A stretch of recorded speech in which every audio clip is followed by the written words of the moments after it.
하나님 말씀은 로마서 1장 20절 그리고 24절과 27절까지 읽겠습니다. 창세로부터 그의 보이지 아니하는 것들 곧 그의 영원하신 능력과 신성이 그가 만드신 만물에 분명히 보여 알려졌나니 그러므로 그들이 핑계하지 못할지니라. 그러므로 하나님께서 그들을 마음의 정욕대로 더러움에 내어버려 두사 그들의 몸들을 서로 욕되게 하게 하셨으니 이는 그들이 하나님의 진리를 거짓 것으로 바꾸어 피조물을 조물주보다 더 경배하고 섬김이라. 주는 곧 영원히 천성할 이시로다. 아멘. 이 때문에 하나님께서 그들을 부끄러운 욕심에 내버려 두셨으니 곧 그들의 여성들도 순리대로 쓸 것을 바꾸어 영리로 쓰며 그와 같이 남성들도 순리대로 여자 쓰기를 버리고 서로 향하여 음력이 불릴 듯하며 남성이 남성과 더불어 부끄러운 일을 행하여 그들의 그릇 때문에 상당한 보험을 그들 자신이 받고 있느니라. 네, 오늘 말씀을 가지고 동성결혼과 하나님의 창조 물리라는 제목으로 은혜를 나누고자 합니다. 요즘에 레즈비언, 게이, 바이섹슈얼, 트랜스젠더를 지칭하는 LGBT라는 단어가 많이 나옵니다. 아직 우리에게 낯설지만 최근 언론에 보면요, 이 단어가 많이 나오죠. 특별히 지난 6월 26일 날 미국 연방 대법원에서 동성 결혼을 합법화한 이유로 굉장히 이 문제가 전 세계적으로 화제가 되고 있고 또 기독교 국가나 기독교인들에게는 상당한 우려 내지 걱정거리가 되고 있는 것이 사실입니다. 이 결혼 제도를 이 LGBT라고는 우리말로 번역한다면 성소수자라고 할 수 있죠. 그 레즈비언이면 하면 아시는 대로 여성이 여성을 사랑하는 경우고요. 게이라고 하면 남성이 남성을, 바이섹슈얼이라고 하면은 그거에 관계없이 양성을 사랑하는 것이고, 트랜스젠더 하면은 이것은 성전환자를 뜻합니다.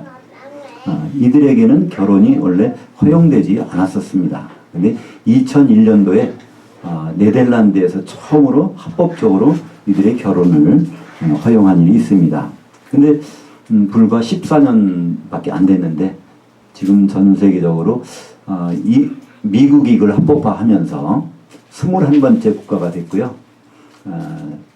또 이것을 허용하고 있는 나라까지 합하면 35개 나라에서 동성 결혼을 허용하고 있습니다. 그러니까 이런 추세를 가면요, 우리나라도 얼마 안 있어서 지금은 반대하고 있지만 우리나라도 헌법을 바꾸든지 뭘 하든지 간에 이것이 허용이 될 것입니다. 합법적으로. 사실 우리나라 헌법은 이걸 바꾸지 않아도 된다 그래요. 우리나라 결혼에 대한 법은요, 그냥 양자가 결혼하는 것이지 남녀 구분을 안 해놨답니다. 그래서 우리나라는 이것도 곧 되는 것은 불보다 뻔한 일입니다. 근데 성경은 이 동성 결혼을 허용하지 않습니다. 그렇기 때문에 특별히 기독교인들은요, 이 동성 결혼은 결사반대해서 우리가 죄를 짓지 말아야 된다. 이것이 허용되는 날에는 이건 완전히 하나님 앞에 죄악이다. 그래서 거기에 대해서 굉장히 아주 적극적인 운동을 하고 있죠. 근데 오늘 본문에 보면요, 이 동성 결혼은 죄의 결과이지 죄의 원인은 아닙니다. 동성 결혼을 했다고 해서 죄를 짓는다는 것이 아니라 이미 하나님께서 죄를 짓도록 내버려 두셨기 때문에 그래서 그것이 죄인의 습성들이 나타났다는 것이죠. 오늘 본문에 보면 하나님이 인간을 그의 정욕대로 내버려 두셨기 때문에 그래서 그런 일들이 나타난다고 해서 동성에 대한 결혼, 연애, 사랑이 나오고 있습니다. 그 말씀을 두 번씩이나 하고 있죠. 24절에도 내버려 두시고 26절에도 내버려 두셨습니다. 하나님이 이렇게 간섭을 안 하신 거예요. 그러니까 부모가 없는 아이들은 마음대로 할 수 있습니다. 그죠? 부모의 간섭을 안 받으니까. 그러나 그렇다고 이게 좋은 건 아니지 않습니까? 이렇게 간섭을 안 했더니 그 원래의 습성들이 드러나게 됐다는 것입니다. 그렇기 때문에 동성애 때문에 죄 짓는 것이 아니라 죄에 빠져 있기 때문에 동성애라는 현상들이 우리 가운데 나타나고 있다는 것입니다. 근데 하나님은 왜 동성애라는 이 죄성들이 우리 삶 가운데 나타나고 우리가 그걸 접할 수밖에 없는 그런 상황을 허락하셨을까요? 우리는 이 동성애가 굉장히 큰 죄, 하나님이 아주 싫어하시는 죄라는 것은 알고 있지만 하나님이 더 싫어하시는 죄들이 얼마나 많은지에 대해서는 별 관심이 없어요. 그죠? 그러니까 내가 동성애를 안 하기 때문에 나는 하나님께 떳떳하다 이렇게 생각하지만요. 이 더 이상한 죄를 가지고 있으면서도 그걸 모르고 있다면요. 그거보다 더 큰 죄가 어디 있겠습니까? 마태복음 7장 3절에 보면 예수님이 이런 말씀하십니다. 어찌하여 형제의 눈 속에 있는 티는 보고 내 눈 속에 있는 들보는 깨닫지 못하느냐. 그러니까 우리가 딱 볼 때 어떤 사람이 약점을 보이는 사람이 있어요. 결점, 실수하는 사람이 있단 말이에요. 그죠? 그럼 왜 그거 보고서 네가 고치려고 하느냐는 거예요. 먼저부터.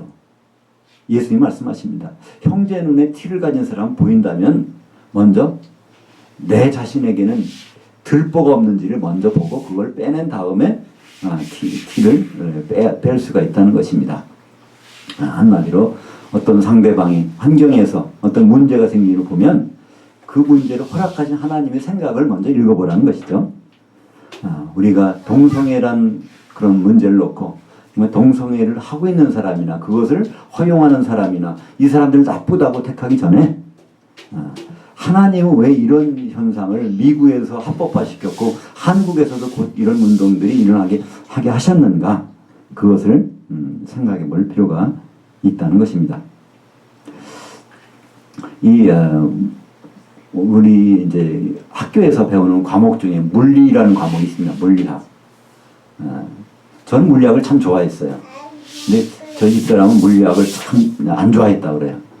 화학을 좋아했다 그러는데, 이 물리라는 원래 뜻은요, 이 사물의 이치를 깨닫고 그걸 적용하는 학문을 물리라고 합니다. 그것을 이제 영어로는 피직스라고 그러죠.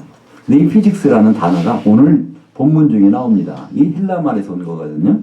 26절과 27절에 보면은 그 피시코스 또는 피시스라는 단어가 있는데, 여기에서 나온 말이 바로 이 우리가 생각하는 피직스라는 물리학입니다. 그러니까 물리학이라는 것은요, 이 자연 현상에 나타난 하나님의 법칙을 우리가 깨닫고 적용하는 것, 그것이 물리학입니다. 그것을 우리말 로마서에서는 순리라고 번역을 했어요. 하나님께서 정해놓으신 순리, 그 순리를 이제 정확히 우리가 적용하는 건 물리라고 하고, 그걸 학문으로 볼 때는 이것이 물리학이죠. 이 물리학은 언제부터 시작됐을까요? 이 천지가 창조됐을 때부터 시작된 것이죠. 이 물리학에서는요, 어떤 이 물체 또 환경 모든 것들이 적용되는 원리를 나타내기 때문에 천지 창조 이전에는 물리학이 없었습니다. 그죠? 창세기 1장 1절에 보면 태초에 하나님이 천지를 창조하시니라. 그때부터 물리적인 현상들이 있고 거기에 그걸 규명하는 물리학이 존재하게 된 거라는 것이죠.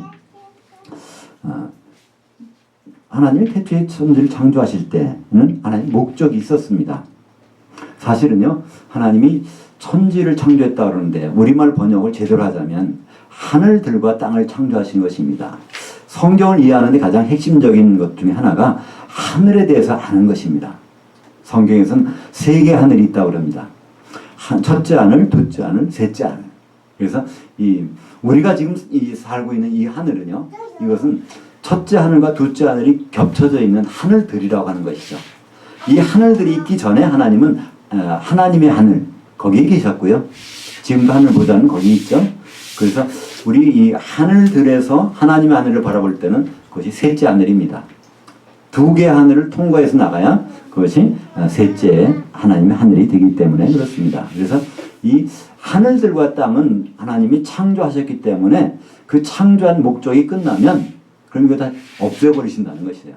하나님의 하늘이 없어지는 것이 아니라 이 창조된 하늘이 반드시 없어지게 된다는 것입니다. 베드로후서 3장 7절에서는 그것을 우리에게 말씀하고 있죠. 주일 예배 순서 그 가운데 밑에 보시면 베드로후서 3장 7절에 있습니다. 이제 하늘들과 땅은 그 동일한 말씀으로 불살하기 위하여 보호하신 바 되어 경건하지 아니한 사람들의 심판과 멸망의 날까지 보존하여 두신 것이라. 그러니까 이 하늘들, 천지창조해놓은 이것들은 하나님께서 다 없애버리신다는 거예요. 불로 태워서. 그러니까 이 불로 태운다는 것은 그냥 흔적도 없이 사라지게 하신다는 거예요. 우리가 지금 보고 있는 이 모든 현상들, 보고 있는 사람들, 이 모든 것들 다 없어질 것입니다. 그렇다면 하나님은 왜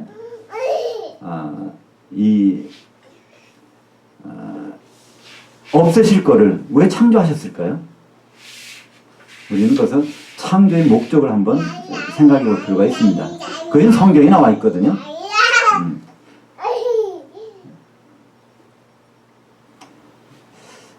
창세기 2장 24절에 보면 하나님이 천지를 창조하신 목적을 알 수 있습니다. 남자가 부모를 떠나 그 아내와 합해서 한 몸을 이룰지니라. 그러니까 하나님이 천지 만물을 창조하시면서 맨 마지막으로 창조하신 것이 무엇이죠?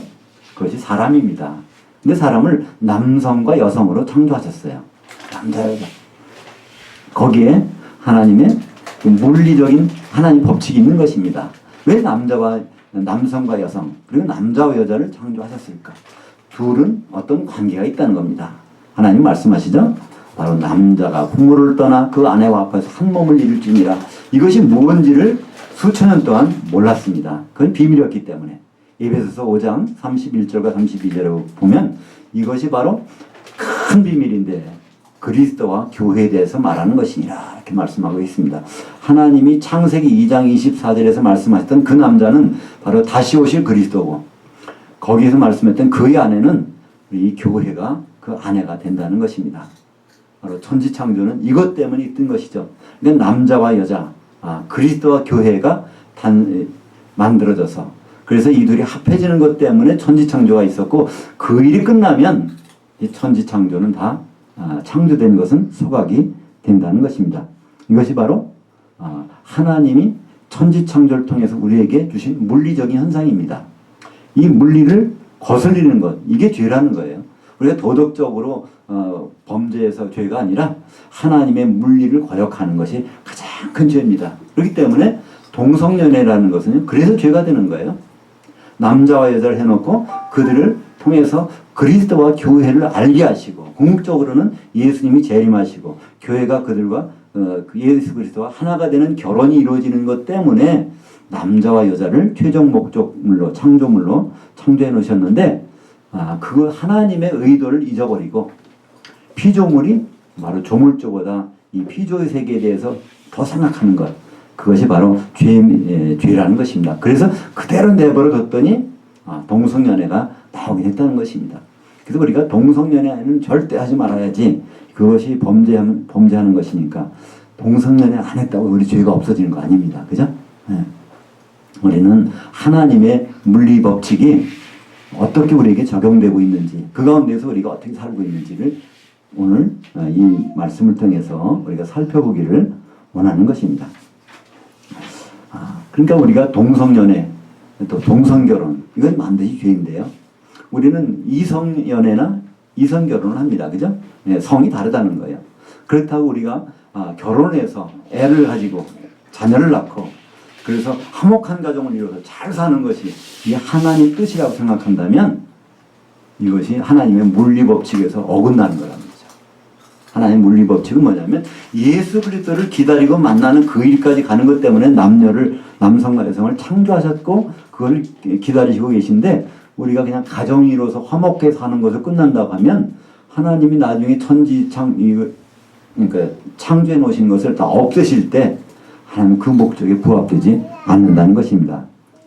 그렇기 때문에 우리는 동성연애자들보다 더 큰 것들을 잊어버리고 살기 때문에 더 큰 죄를 짓고 있는지도 몰라요. 하고 있으면서도 그걸 깨닫지 못하기 때문에 그렇다는 것입니다. 바로 이성결혼의 궁극적인 목적, 하나님이 남자와 여자를 결혼하게 한 것, 궁극적인 목적은 바로 그리스도와 교회의 사랑관계를 깨닫고 교회가 그리스도를 기다리는 그것 때문에 하나님은 물리적인 현상을 주셨다는 것입니다. 오늘 말씀 20절에 로마서 1장 20절에 보면 창세로부터 그의 보이지 아니하는 것들 곧 그의 영원하신 능력과 신성이 그가 만드신 만물에 분명히 보여 알려졌나니 그가 만드신 만물에게 나타났다는 거예요. 그러니까 만물 중에서 마지막에 나타나는 것은 남성과 여성입니다. 그 남성과 여성을 통해서 하나님 뭘 하시겠다는 것을 하나님 보여주셨는데 사람들은 자기 정욕대로만 활동하다 보니까 그 뜻을 모른다는 거예요. 그러다 보니까 동성으로 사랑하는 사람들, 결혼하는 사람들도 생기고 있다는 것이지 그것이 큰 죄니까 그것을 우리는 지워서는 안 된다는 것이 하나님의 메시지는 아니라는 것입니다. 이제 우리는 그리스도의 재림이 가까울수록 주님이 오시는 것을 우리가 느낄수록 우리는 사랑과 결혼에 대해서 다시 한번 생각해 볼 필요가 있지 않을까요? 이 세상의 모든 결혼, 오늘 또 만약에 많은 곳에서 결혼식을 할 겁니다. 우리나라뿐 아니라 전 세계적으로 많은 결혼식이 있을 거예요. 그러나 이 세상의 모든 결혼은 사실 그림자입니다. 모든 물체는요, 보면 이게 그림자가 있어요. 물체가 있기 때문에 그림자가 생기는 것입니다. 왜 이런 결혼을 하나님은 허락하셨을까요? 예수 그리스도와 교회와의 결혼이 있다는 것을 깨달으라고, 끊임없이 알려고, 도대체 그 관에는 어떤 사랑이 있는가를 경험하라고 이 결혼 제도를 주신 것입니다. 우리는 더욱 열심히 사랑하고 결혼에 대해서 귀하게 여겨야 됩니다. 그러나 그 목적이 이 세상에서 편하게 목적을 이루고 잘 살기 위해서 결혼을 귀하게 여긴다면 그건 하나님의 물리법칙을 다시 한번 위반하는 것입니다. 그리스도께서 오시면 이제 더 이상 우리는 남녀간의 사랑은 없어집니다. 예수님 오시면요, 그때는 남녀간의 사랑은 더 이상 없어요. 사랑하려도 그런 사랑은 없습니다. 마태복음 22장 30절에 보면요, 사두개인들이 결혼에 대해서 물어볼 때 그랬습니다. 부활 때는 이제 예수님 오시면 이제 죽은 자들이 부활할 거 아닙니까? 그때는 시집 가는 것도 없고 장가 가는 것도 없고 바로 하늘의 천사들과 같으니라. 그러니까 예수님 재림하신 다음부터는 이 전 세계에 있는 예식장은 다 끝납니다. 결혼이라는 것이 없어져요. 그것이 마지막 결혼이기 때문에 이렇습니다. 마지막 신랑 예수 그리스도, 마지막 신부 교회가. 우리는 그래서 이 결혼이라는 모든 것들은 그걸 위해서 존재하는 것입니다. 오늘도 우리는 결혼 생활 가운데서 하나님의 귀한 사랑을 경험해야 됩니다. 그걸 통해서 뭘 알 수 있을까요? 그리스도의 사랑을 알 수 있기 때문에 그분이 기다려지는 거잖아요. 우리가 그걸 모르면 결혼 생활이 정말 지루하고 답답하고 예전에 생각했던 것과는 전혀 그런 기대가 어긋나고 그걸 된다면요, 결혼에 대해서 우리는 전혀 별로 생각을 하기도 싫을 것입니다. 그렇게 되면요, 예수 그리스도가 기다려지지도 않잖아요. 그러면 결국은 하나님이 천지 만물을 창조하셔서 바로 예수 그리스도와 교회를 한 몸 되게 하시는 것이 천지 창조의 목적인데 그것을 잊어버리고 산다면 하나님의 생각에서 얼마나 우리가 멀리 간 것이겠습니까? 사실 우리는 이제 결국은 남성과 여성이 없어진다는 건 성경에도 있어요. 갈라디아서 3장 28절 보니까 너희는 유대인이나 헬라인이나 종이나 자유인이나 남성이나 여성이나 다 그리스도 예수 안에서 하나이니라. 그래서 우리는 궁극적으로는요, 예수님 안에서는 사실 다 하나예요. 남성 여성이 없어지는 거예요. 궁극적으로. 그러나 지금은 있습니다. 분명히. 주님이 오실 때까지는 그건 분명히 구분해야 돼요. 그러나 앞으로는 그것이 없어져요. 그러니까 여기 계신 분들이 나중에 주님을 만날 때는요, 서로가 못 알아봐요. 오늘 이제 찬송 중에도 그게 있었지만 주님이 오실 때는 우리가 다 홀연히 변화되는 것입니다. 그때는요, 저희 집사람도 여자로 안 될 거예요. 전혀 새로운 모습으로 변화됩니다. 저도 집사람 못 알아볼 거예요. 완전히. 고린도전서 15장 51절에 보면 주님이 오실 때 우리가 홀연히 변화돼서 바로 공중에서 주님 만난다고 되어 있습니다. 우리는 그 전까지 우리는 사랑할 기회가 있는 거예요. 옆에 아내를 사랑할 수 있는 기회요. 그때까지요. 그죠? 아내가 남편을 사랑할 수 있는 기회도 그때까지고요. 그래서 바울은 그럽니다. 고린도전서 7장 38절에 보면요, 결혼하는 게 참 좋다는 거예요. 근데 결혼 안 하는 건 더 좋다고 그럽니다. 왜 그럴까요? 진짜 결혼이라는 걸 잊어버릴까 봐 그러는 거예요. 결혼해놓고 앞으로 있을 결혼에 대해 잊어버리면 얼마나 불행한 일입니까? 그래서 이 그리스도와의 결혼을 잊지 않는다면 결혼해도 참 좋은 거예요. 그러나 그것을 잊을 수 있다면 오히려 혼자 지내는 것이 더 나으니라, 그런 말씀이 있습니다. 우리에게는 지금 기독교적으로 또 신앙적으로 이 동성애 문제가 닥쳐왔습니다. 그것이 이제 합법화되면 오히려 동성애 문제를 거부하게 되면 나중에 범죄가 돼요. 법을 어기는 거니까. 그때 우리가 받을 처벌도 뭐 얼마나 있을지 알지 못한다고요. 그냥 막연히 동성애 이걸 허용한다. 이것에 우리는 별거 아니라고 그러지만요. 그것을 나중에는 우리는 반대해야 될 그런 경우도 생긴다는 것이에요. 그럴 때 우리는 처벌을 받게 됩니다. 근데 왜 하나님은 이런 문제들을 우리에게 주셨을까요? 하나님은 모든 문제를 통해서 우리에게 좋은 길을 열어주시려고 하는 것입니다. 로마서 8장 28절에 보니까 우리가 알거니와 하나님을 사랑하는 자 곧 그 뜻대로 부르심을 입은 자들에게는 모든 것이 합력하여 선을 이루느니라. 지금 우리는 동성애 문제만 해결되면 죄를 안 짓는다고 생각한단 말이에요. 근데 동성애 문제가 없었다면 결혼에 대해서 우리는 전혀 생각하지도 않을 거예요. 우리 전 결혼 생활 잘하고 있는데 하나님 앞에 칭찬받을 거야. 주님 앞에 갔을 때 나는 칭찬받을 거야. 이렇게 생각할 수 있다는 거예요. 근데 그것이 그럴까요? 그렇다면 왜 사도 바울이 결혼 안 하는 것이 더 낫다고 할까요? 바로 우리는 동성애라는 문제가 되기 전까지는요, 이 결혼이 하나님의 뜻을, 결혼에 대한 하나님의 뜻을 우리는 모른단 말이에요. 잊어버렸단 말이에요. 천지창조에 대한 하나님 물리법칙, 남성과 여성을 바로 한 몸이 되게 한다는 그 물리법칙에 대해서 우리는 잊어버리고 산다는 거예요. 예수 그리스도께서 오셔서 우리와 하나 되게 원하신다는 것을 우리는 잊어버리고 살 수밖에 없다는 거예요. 이 동성연애, 동성결혼 문제가 대두되면서 다시 한번 예수 그리스도가 우리의 참 신랑이시고 우리가 그의 신부가 되는 과정이 반드시 필요하다는 것, 그것을 깨닫게 되는 것이 얼마나 우리에게는 복이 될까요? 하나님은 사랑하는 자 곧 그 뜻대로 부르심을 입은 자들에게는 모든 것이 합력하여서 선을 이루느니라. 근데 동성애 반대 어디 광화문 문장 가서 반대하고 거기에서 결사반대 이 문제가 우리 반대하는 것이 중요한 것이 아니라는 거예요. 그거 반대해서 동성애를 못하게 헌법으로 막아놨다 해도 우리가 깨끗하게 주님 오실 때까지 깨끗한 건 아니라는 것입니다. 하나님이 천지를 창조하시고 우리에게 허락하신 그 물리법칙을, 최종적인 물리법칙, 남성과 여성 사이의 결혼 문제, 이것에 대한 본뜻을 우리가 이해하지 못한다면 하나님의 뜻에서 벗어난 것이고, 죄라는 것은요 하나님 뜻에서 빗나가는 겁니다. 죄라는 단어는요 하마르티아라고 해서 관용을 빗나갔다는 거예요. 하나님 생각에 빗나가는 건 다 죄입니다. 우리는 도덕적인 것만 따져요. 저 사람 죄를 졌다는 거예요. 그건 도덕적인 죄지 하나님께 죄는 다릅니다. 하나님 생각에서 벗어난 건 전부 다 죄예요. 그러니까 하나님께로 돌아오면 죄의 문제가 다 해결될 수 있습니다. 아무리 도덕적인 생활을 하고요, 아무리 인격적인 생활을 해도 하나님 뜻에 벗어난 것은 다 죄일 수밖에 없어요. 하나님의 관역에서 벗어난 것, 그것이 죄고, 하나님의 관역이 바로 우리에게 이 창조의 물리법칙이죠. 그렇기 때문에 동성연애라는 것은 사실 우리 형제 눈에는 티입니다. 형제 눈에는 결점이에요. 그걸 보였을 때 우리 스스로를 나에겐 대들보 같은 것이 없을까? 티라는 건 아주 조그맣잖아요. 대들보라는 건 집을 건축하는 큰 기둥 위에 세우는 들보입니다. 그렇게 어마어마한 죄가 우리 가운데 있는 그걸 못 보고 티는 보면 그거 안 된다는 겁니다.